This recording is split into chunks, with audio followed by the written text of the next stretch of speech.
ദൈവനാമത്തിന് മഹത്വമുണ്ടാകട്ടെ. A very good morning to all of you. ഒരിക്കൽ കൂടെ കർത്താവിൻ്റെ സന്നിധിയിൽ ലോകരുടെ മധ്യത്തിൽ ഈ ദാസിക്ക് ഒരു ചാൻസും കൂടെ കർത്താവ് ഒരുക്കിയിരിക്കുന്നതിനായിട്ട് ദൈവത്തിന് നന്ദി പറയുന്നു.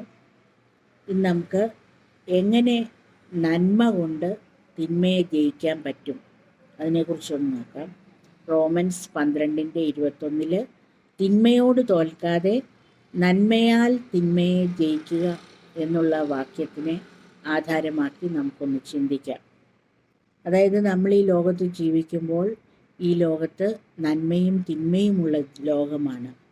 ഇവിടെ നമുക്ക് ദേഷ്യവും കോപവും വൈരാഗ്യവും ഈർഷ്യയും എല്ലാം നമ്മുടെ ഉള്ളിലേക്ക് കടന്നു വരുന്ന ഒരു സിറ്റുവേഷൻ ഉള്ള ഒരു ലോകമാണ്. അപ്പോൾ നമ്മൾ അതിനെയൊക്കെ എങ്ങനെയാണ് ജയിക്കേണ്ടത്? നമ്മൾ ആരെയാണ് മാതൃകയാക്കേണ്ടത്? നമ്മുടെ മാതൃക, നമ്മുടെ ഹീറോ എന്ന് പറയുന്നത് നമ്മുടെ കർത്താവായ യേശു ക്രിസ്തു ആയിരിക്കണം. യേശു ക്രിസ്തു മരണത്തിൻ്റെ തല തകർത്തവനായിട്ടുള്ള ദൈവമാണ്. മരണമേ നിൻ്റെ ജയം എവിടെ, മരണമേ നിൻ്റെ വിഷമുള്ളെവിടെ എന്ന് ചോദിച്ച കർത്താവാണ് നമ്മുടെ കർത്താവ്. അതുകൊണ്ട് ആ കർത്താവിനെ നമുക്ക് അനുകരിക്കാം, മാതൃകയാക്കാം. പിശാചിന് നമ്മൾ ഒരിക്കലും ഇടം കൊടുക്കരുത്. ബൈബിൾ പറയുന്നത് പിശാചിനോട് എതിർത്ത് നിൽക്കണമെന്നാണ്. പിശാചെന്ന് പറഞ്ഞാൽ അവൻ്റെ ജോലി അപവാദം പറയുന്നതാണ്. വേണ്ടാത്തതൊക്കെ നമ്മളെക്കുറിച്ച് പറയുന്നതാണ് പിശാചിൻ്റെ ജോലി. അതുകൊണ്ട് അവന് നമുക്ക് സ്ഥാനം കൊടുക്കേണ്ട ആവശ്യമില്ല.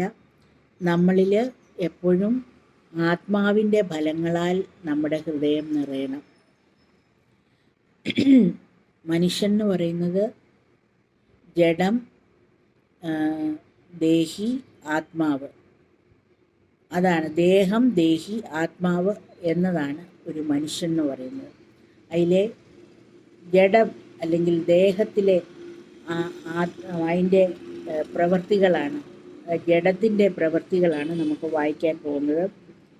ഗലാത്യർ 5 അതിൻ്റെ 19 വാക്യത്തിൽ പറയുന്നുണ്ട്, ജഡത്തിൻ്റെ പ്രവൃത്തികളോ ദുർനടപ്പ്, അശുദ്ധി, ദുഷ്കാമം, വിഗ്രഹാരാധന, ആഭിചാരം, പക, പിണക്കം, ജാരശങ്ക, ക്രോധം, ശാഠ്യം, ദ്വന്ദ്വപക്ഷം, ഭിന്നത, അസൂയ, മദ്യപാനം, വെറിക്കൂത്ത്, ഇങ്ങനെയുള്ള കാര്യങ്ങൾ 15 കാര്യങ്ങളുണ്ട്.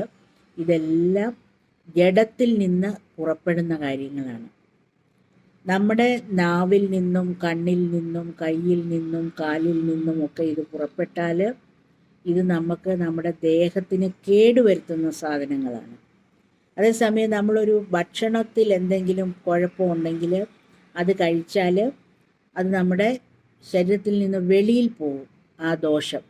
ഇത് വെളിയിൽ പോകത്തില്ല. നമ്മൾ പറഞ്ഞ വാക്കുകളും ചെയ്ത പ്രവൃത്തികളും നമ്മളെ പിന്തുടരും. നമ്മൾ അതുകൊണ്ട് വളരെ കെയർഫുള്ളായിരിക്കണം. ജഡപ്രവൃത്തികൾ, ജഡഫലങ്ങൾ നമ്മളിൽ നിന്ന് വരരുത്. ഇനി ആത്മാവിൻ്റെ പ്രവൃത്തികൾ എന്തൊക്കെയാണെന്ന് നോക്കാം.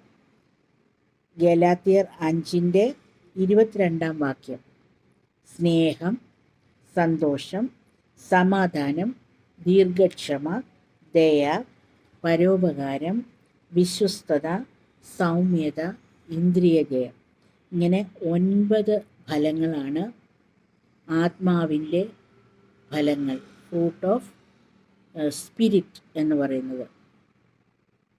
അപ്പം ഇതെല്ലാമാണ് നമ്മളിൽ നിന്ന് വരേണ്ടത്. ഒരുവൻ ക്രിസ്തുവിലായി പാപബോധ, അനുതാപ, മാനസാന്തരം പ്രാപിച്ച് യേശു ക്രിസ്തുവിനെ ഉള്ളിലേക്ക് വെൽക്കം ചെയ്ത ഒരു മനുഷ്യൻ്റെ ഉള്ളിൽ നിന്ന് പുറപ്പെടേണ്ട കാര്യങ്ങളാണ് ഇതൊക്കെ, ആത്മാവിൻ്റെ ഫലങ്ങൾ.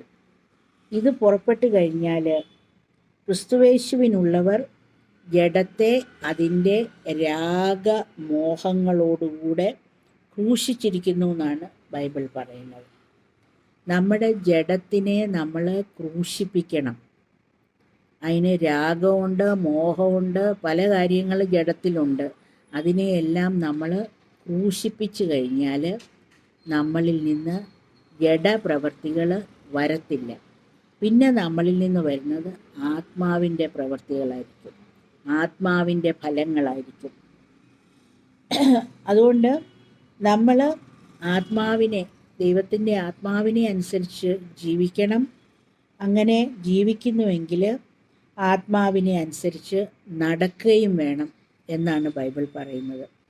അങ്ങനെയൊക്കെ ജീവിച്ചാൽ നമുക്ക് നന്മ കൊണ്ട് തിന്മയെ ജയിക്കാൻ സാധിക്കും.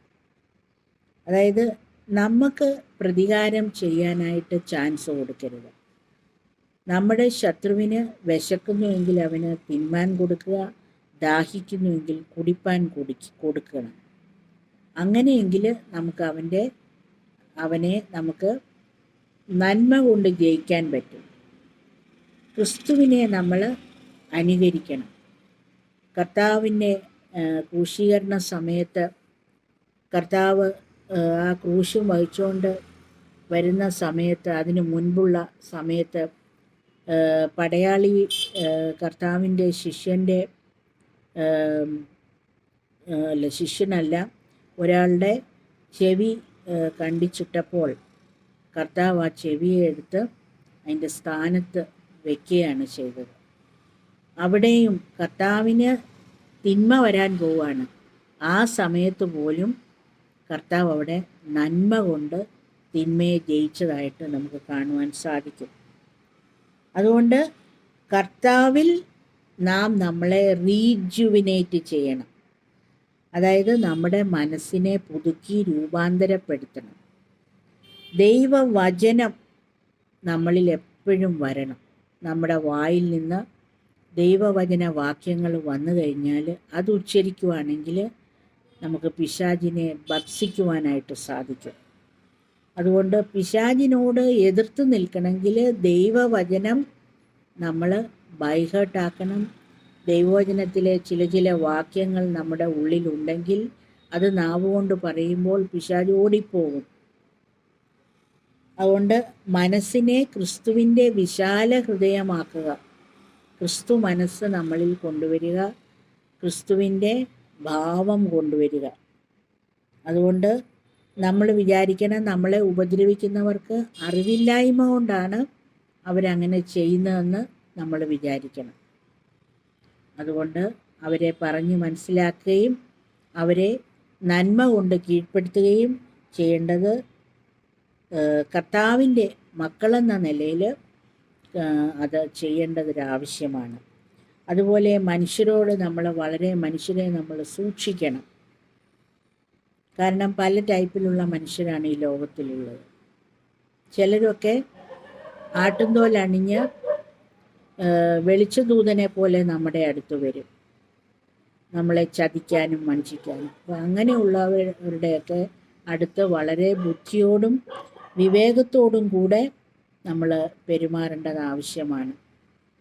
ബുദ്ധിയും വിവേകവും എല്ലാറ്റിനും ഉപരി ദൈവഭയവും മനുഷ്യശങ്കയും നമ്മളിലുണ്ടെങ്കിൽ നമുക്ക് ഈ ലോകത്ത് ദൈവത്തിൻ്റെ കൈ പിടിച്ച് നമുക്ക് ഈ ലോകത്ത് ജീവിച്ച് മുന്നേറുവാൻ സാധിക്കും.